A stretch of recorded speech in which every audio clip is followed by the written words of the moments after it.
الحمد لله وكفى وسلام على عباده الذين اصطفى لا سيما على سيد الرسل وخاتم الأنبياء وعلى آله الأصفياء وأصحابه البررة الأتقياء. أما بعد فأعوذ بالله من الشيطان الرجيم. بسم الله الرحمن الرحيم.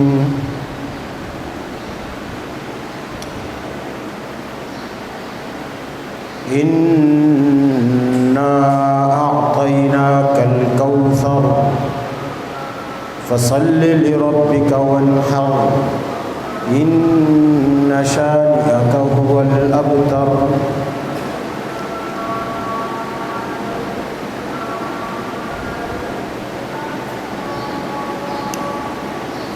آٹھ ذوالحجہ 1443 ہجری 8 جولائی 2022 کو آج ہم اور آپ جامعہ ربانیہ میں جمعۃ المبارک کے حوالے سے جمع ہیں.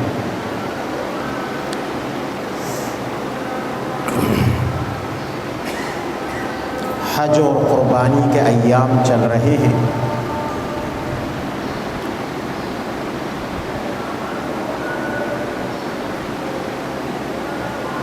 سرزمین عرب پر آج یوم عرفہ ہے. حجاج کرام میدان عرفات میں جمع ہوں گے اور اللہ کے حضور اپنی خستہ حالی کے ساتھ پیش ہوں گے. گڑ گڑائیں گے، روئیں گے، معافی کی دعائیں مانگیں گے اور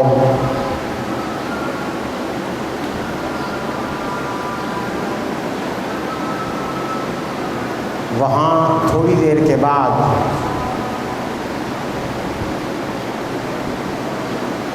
زوال ہو جائے گا اور میدان عرفات میں وقوف عرفہ کا عظیم عمل جو حج کا بنیادی رکن ہے، نبی علیہ السلام نے فرمایا الحج عرفہ، حج عرفہ ہے.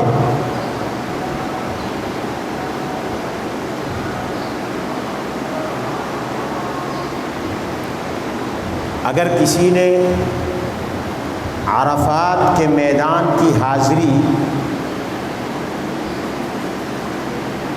9 ذی الحجہ کو زوال کے بعد آنے والی رات کی صبح صادق تک اس میدان میں لگا لی یا اس میدان کی فضاؤں میں پہنچ گیا تو اس کا حج ادا ہوگا.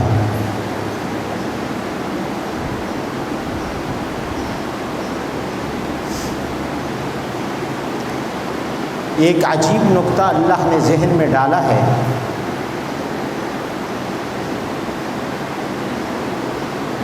کہ میدان عرفات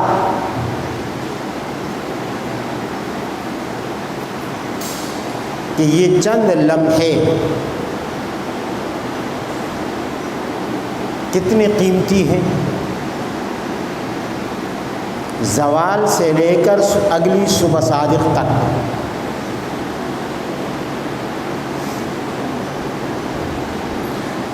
ان لمحوں میں سے، ان اوقات میں سے کسی بھی وقت میں کوئی شخص وہاں سے گزر گیا،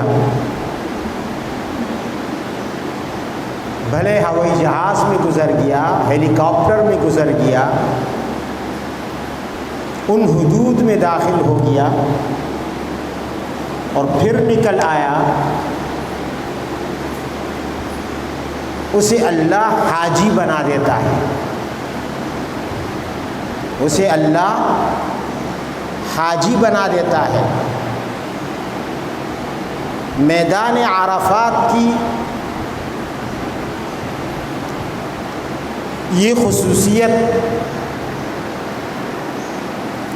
میدان عرفات کا یہ کمال، یوم عرفہ اور میدان عرفات کی یہ فضیلت کتنی عظیم الشان فضیلت ہے۔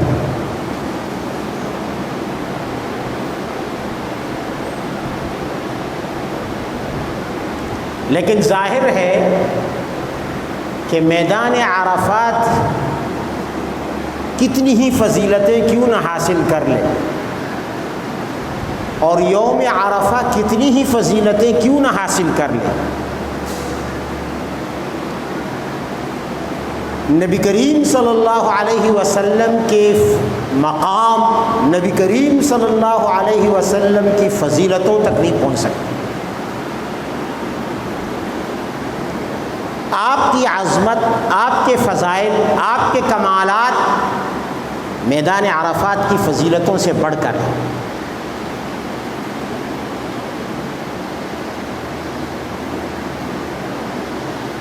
آپ کے فضائل، آپ کے کمالات یوم عرفہ سے بڑھ کر ہیں۔ ہمیں عرفہ کی فضیلت کا پتہ چلا تو آپ کی زبان سے، ہمیں میدان عرفات کی فضیلت کا پتہ چلا تو آپ کی زبان سے۔ آپ نہ بتاتے تو میدان عرفات کی کوئی فضیلت نہ ہوتی، آپ نہ بتاتے تو یوم عرفہ کی کوئی فضیلت نہ ہوتی۔ جیسے عام دن ہے ایسے ہی وہ بھی ایک دن ہوتا، جیسے عام میدان ہے ویسے ہی وہ بھی ایک میدان ہوتا۔ تو آپ نے ہمیں بتایا، یوم عرفہ کی فضیلت بھی بتائی، میدان عرفات کی فضیلت بھی بتائی، کہ جو بھی اس دن اس میدان سے صرف ہو کر گزر جائے، اس کی فضاؤں سے گزر جائے، ان حدود میں داخل ہو جائے، وہ حاجی کا مقام پا لیتا ہے۔ اسے دنیا حاجی کہتی ہے، اس کا حج ادا ہو جاتا ہے۔ شرط یہ ہے کہ ایمان، شرط یہ ہے کہ ایمان کے بغیر اگر کوئی وہاں سے گزرے گا، یا صاف شفاف خالص ایمان نہ ہو، شرک کی آمیزش ہو، وہاں سے گزر جائے تو اسے وہ فضیلت نہیں ملتی، وہ حاجی نہیں بنتا، چاہے دنیا اسے حاجی کہے۔ ایمان کی شرط کے ساتھ جو بھی گزرے گا وہ حاجی بن جائے گا۔ میدان عرفات کا یہ مقام، یہ فضیلت، یہ خاتم الانبیاء سرور دو عالم صلی اللہ علیہ وسلم کی فضیلت کی طرف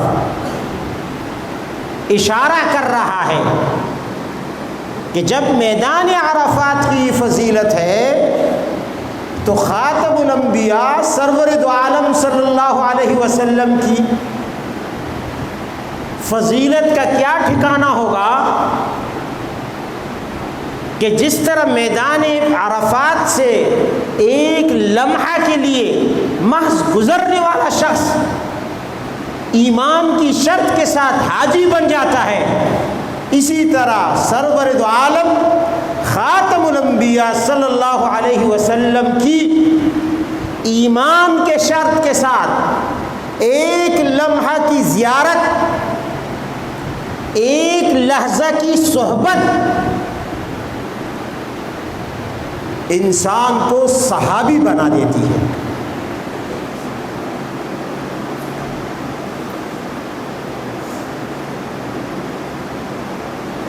ایک شخص نے نبی علیہ السلام کو گزرتے ہوئے دیکھ لیا ایمان کی حالت میں،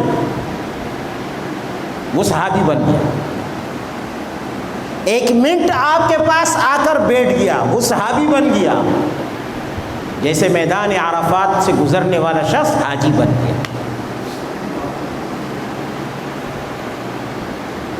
اسی لیے تو جو سورہ کوثر میں نے تلاوت کی ہے،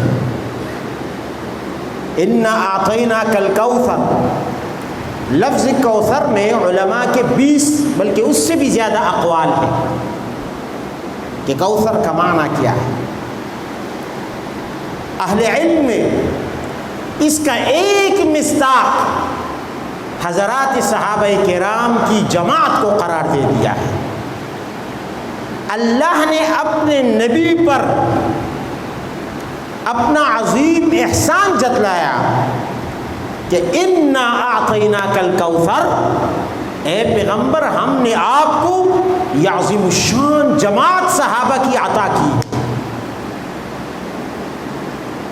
یہ خصوصی جماعت ہم نے آپ کو دی ہے۔ کتنا بڑا احسان ہے، کتنا بڑا فضل ہے، کتنا بڑا کرم ہے کہ انسانوں میں سے چن چن چن چن کر، جیسے ہر شخص حاجی نہیں بن سکتا، مالدار بھلے ہو، سیٹھ ہو، کروڑوں پتی ہو، حج کی توفیق زندگی بھر نہیں ملتی، مگر جس کو اللہ نے لسٹ میں داخل کر دیا ہو وہی شخص حاجی بن سکتا ہے۔ اسی طرح ہر شخص صحابی نہیں بن سکتا، جس کو اللہ نے انسانوں میں سے چن چن چن چن کے منتخب کیا ہو، اس طرح وہ صحابی بن جاتا ہے۔ پھر جا کر ایک جماعت وجود میں آئی اللہ کے چننے سے، اور پھر اس جماعت کو نبی کا صحابی بنا کر نبی پر اپنا احسان جتلا دیا، اِنَّا أَعْطَيْنَاكَ الْكَوْثَرَ، ہم نے آپ کو ایک جلیل القدر جماعت عطا کی ہے جو صحابہ کرام کی۔ اب اس کے شکریہ میں فَصَلِّ لِرَبِّكَ وَانْحَرْ، اپنے رب کے لیے نماز پڑھیے، شکر ادا کریں آپ اس نعمت کا۔ اتنی عظیم جماعت عطا کرنے کے بعد آپ اپنے رب کا شکر ادا کریں دو صورتوں میں، پہلی صورت ہے نماز، دوسری صورت ہے قربانی۔ مفسرین کہتے ہیں، امام بیضاوی رحمہ اللہ، یہاں نماز سے مراد عید کی نماز ہے، قربانی سے مراد بقرہ عید کی قربانی ہے۔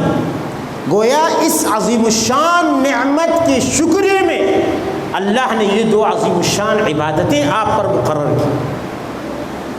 میرا شکر ادا کریں، میں نے اتنی عظیم جماعت دی، میں نے اتنی عظیم کتاب دی، میں نے اتنی عظیم امت دی، میں نے اتنے عظیم معجزات دیے، میں نے اتنے عظیم کثیر علوم دیے، میں نے اتنی عظیم نہر عطا کی، میں نے اتنی زیادہ آپ کو روحانی اولاد عطا کی ہے۔ فَصَلِّ لِرَبِّكَ وَانْحَرْ، تو آپ اپنے رب کے لیے شکریہ میں نماز بھی پڑھیں اور قربانی بھی کریں۔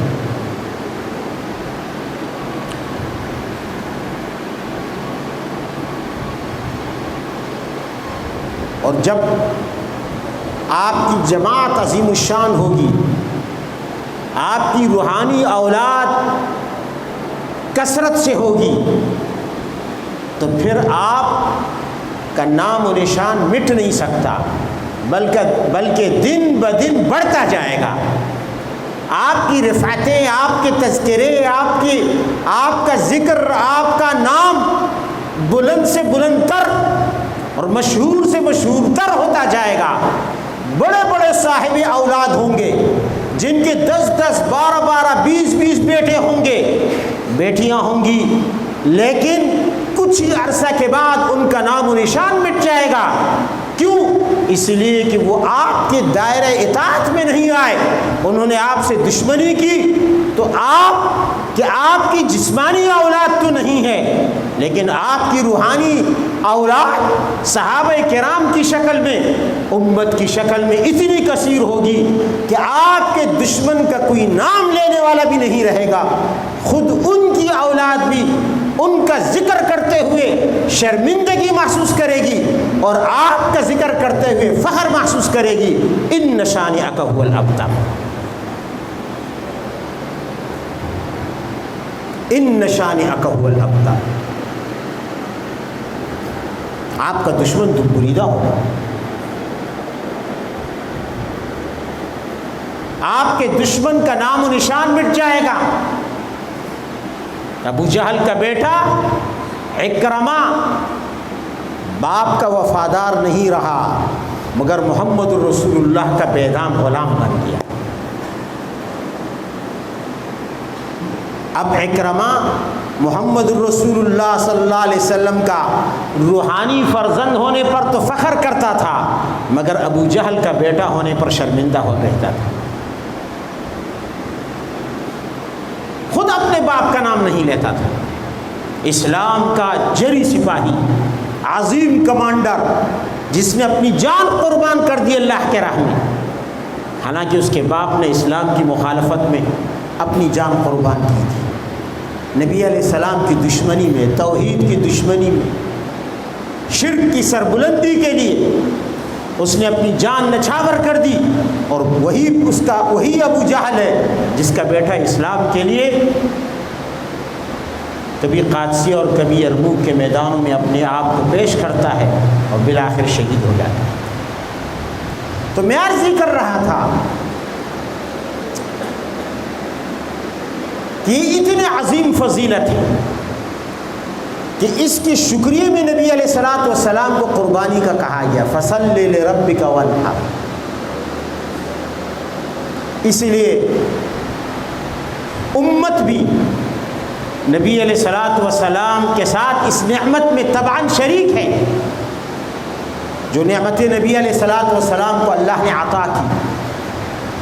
ہم جو درود پڑھتے ہیں نا، اللہم صلی علی محمد وعلی آل محمد، یہاں آل سے مراد کوئی مخصوص افراد نہیں ہیں۔ علماء کہتے ہیں کل تقی نقی، نبی علیہ السلام نے فرمایا کل تقی نقی فہو آلی، ہر پرہیزگار مومن میری آل ہے، یہ پوری امت نبی علیہ السلام کی آل ہے۔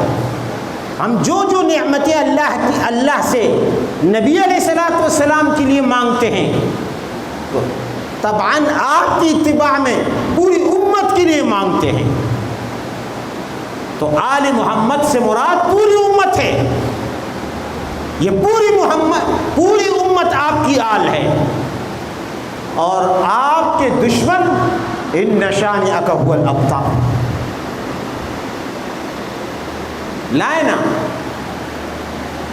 آپ کے دشمنوں میں سے کوئی بھی دشمن اتنی روحانی اولاد پیش کر دے، جو 1400 سال میں نبی علیہ السلام کی اولاد بنی ہے، یہ جو روحانی اولاد ہے، عربوں میں، عجموں میں، کالوں میں، گوروں میں، مشرق و مغرب میں، لائے ایسی روحانی اولاد کس کی ہے؟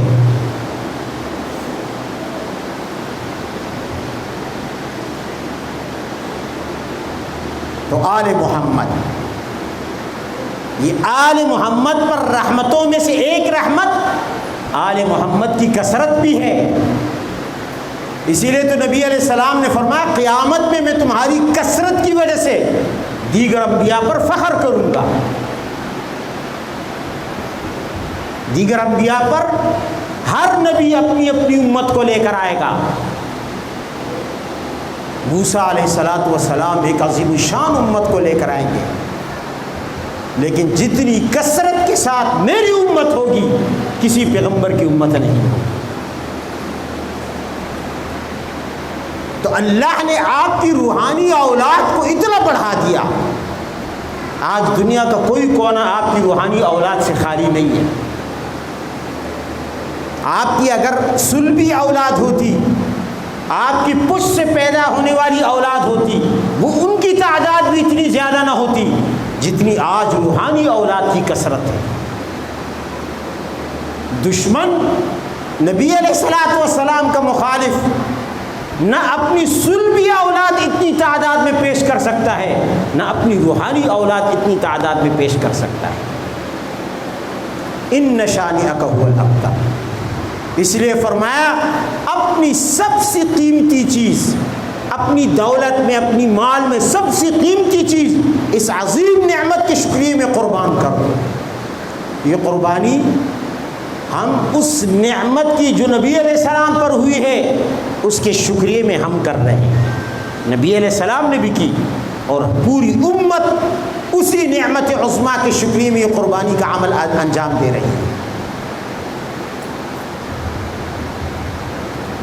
اسی لیے تو نبی علیہ السلام نے فرمایا کہ قربانی کتنا اہم عمل ہے کہ آپ نے فرمایا کہ ایک شخص قربانی کی وسعت رکھتا ہے، من وجد ساعة لأن يضحي فلم يضح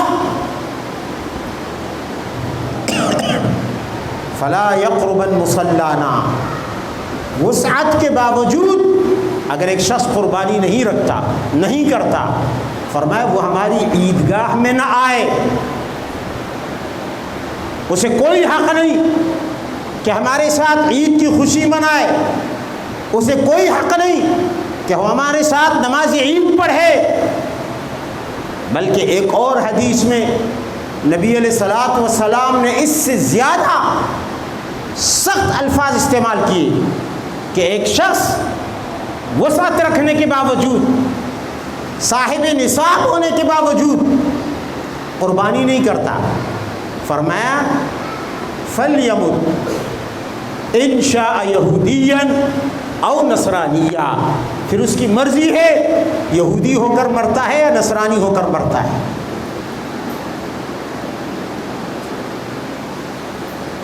یہودی ہو کر مرتا ہے یا نصرانی ہو کر مرتا ہے، اتنی سخت تنبیہ فرمائی۔ بعض لوگ کہتے ہیں کہ ہم قربانی کی جگہ صدقہ کر دیں گے، تمہیں صدقے کا ثواب تو مل جائے گا لیکن قربانی کے عظیم الشان اجر سے محروم رہو گے، اور قیامت میں اللہ کے نبی نے تم سے شکوہ کیا کہ کیا میں تمہارا نبی نہیں تھا؟ مجھ پر اللہ کی نعمت کیا تم پر نہیں تھی؟ جب میں نے اللہ کی نعمت کے شکرانے میں قربانی دی، جانور ذبح کیے، تو تم نے اس نعمت پر خوشی کیوں نہیں کی اور تم نے جانور کیوں نہیں ذبح کی؟ میری سنت اور میرے دادا ابراہیم کی سنت پر عمل کرتے ہوئے کون سی چیز نے تمہیں روکا تھا؟ یہ گلہ نبی علیہ السلام نے اگر کر دیا، ہم کیا جواب دیں گے؟ کوئی ہے جواب؟ ایک شخص کہے جی میں روزہ نہیں رکھ سکتا، گرمی ہے، اس کی جگہ نماز پڑھ لیتا ہوں، 20 رکعت نماز پڑھ لیتا ہوں ایک روزے کے بدلے میں، کیا وہ روزے سے بری ذمہ ہو جائے گا؟ روزہ معاف ہو جائے گا اس لیے کہ اس نے 20 رکعت نفل پڑھ لیے؟ یا ایک شخص کہتا ہے آغا خانیوں کی طرح، اسماعیلیوں کی طرح، میں مسجد میں، مدرسے میں روزے کی جگہ میں 1 لاکھ روپے دے دوں گا، مولوی صاحب غریبوں پر خرچ کر لیں گے، طلباء پر خرچ کر لیں گے، روزہ معاف ہو جائے گا؟ وہ 1 کروڑ بھی دے تب بھی روزہ معاف نہیں ہوگا۔ وہ الگ عمل ہے، یہ الگ عمل ہے۔ کیا مطلب ہے کہ دین کو شارٹ کٹ کے مختصر کر لیا جائے، جو بھی عمل مشکل لگے اس کی جگہ پیسے دے دو؟ یہ اپنی مرضی کا دین ہے۔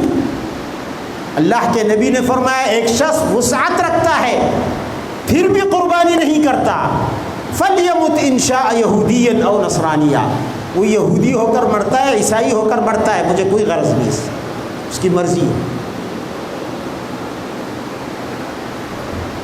یہ اتنا اہم عمل ہے، اللہ تعالی ہم سب کو توفیق عطا فرمائے گا۔ اس لیے داؤد علیہ السلام سے اللہ تعالیٰ نے خطاب فرمایا، اما علمت یا داؤد ان الضحایا ہی المطایا وترفع البلایا یوم القیامت۔ داؤد کیا تو نہیں جانتا، اے داؤد کیا تو نہیں جانتا کہ یہ قربانیاں یہ قیامت کے دن قربانی کرنے والوں کی سواریاں ہوں گی جو قبر سے لے کر جنت تک انہیں اپنے اوپر سوار کر کے پہنچ جائیں گے، جو قبر سے لے کر جنت تک قربانی کرنے والوں کو ان کے پیر زمین پر رکھنے نہیں دے گی، پیدل نہیں چلنا پڑے گا۔ اللہ کہے گا کہ تمہارے لیے انتظام ہے، سواری کا انتظام جو تم اپنے ساتھ کر کے آئے ہو، لے کر آئے ہو۔ صدقہ سے یہ سواری کہاں ملے گی؟ نفل نماز پڑھنے سے یہ سواری کہاں ملے گی؟ سواری کے لیے تو سواری لینا پڑے گی، سواری خریدنا پڑے گی۔ فرمایا وَتَرْفَعُ الْبَلَايَا، اور یہ قربانیاں یہ مصیبتوں کو دور کرتی ہیں۔ تو دعا کریں اللہ تعالی ہم سب کو توفیق عطا فرمائے، جن حضرات نے نیت کی ہے اخلاص کے ساتھ انہیں قربانی کرنے کی توفیق عطا فرمائے۔ اور آخر میں یہاں اجتماعی قربانی کا آپ کے مدرسے کی طرف سے، ادارے کی طرف سے انتظام ہے۔ جو حضرات اجتماعی میں حصہ لینا چاہتے ہیں وہ ضرور رابطہ کریں۔ اور اس کے علاوہ وقف قربانی بھی ہے، اجتماعی قربانی ہے، اس کا حصہ ہے 14,500 روپے۔ اور جو وقف قربانی ہے، وقف کا مطلب یہ ہے کہ اگر کوئی شخص یا اس کا کوئی رشتہ دار باہر ملک میں کسی بھی جگہ، مغرب میں، یورپ میں، عرب میں، کہیں بھی کسی بھی کنٹری میں، یا یہاں خود وہ ایسا ہے کہ جو قربانی کرنا چاہتا ہے، گوشت نہیں لینا چاہتا، طلباء کو دینا چاہتا ہے، وقف کرنا چاہتا ہے مدرسے کو، تو اس کے لیے وقف کا حصہ رکھا ہے 10,000 روپے۔ اور بکری کا کتنا تھا میں بھول گیا، 27,000 روپے بکری کے۔ تو یہ ہمارے ہاں ترتیب ہے۔ اور انشاءاللہ عید الاضحیٰ کی نماز ہوگی 6:15 پر، 6:15 بجے انشاءاللہ العزیز، یعنی طلوع کے تھوڑی دیر کے بعد، جیسے اشراق کا وقت ہوگا اس کے تھوڑی دیر بعد 6:15 بجے عید کی نماز ہوگی۔ وآخر دعوانا الحمدللہ رب العالمین۔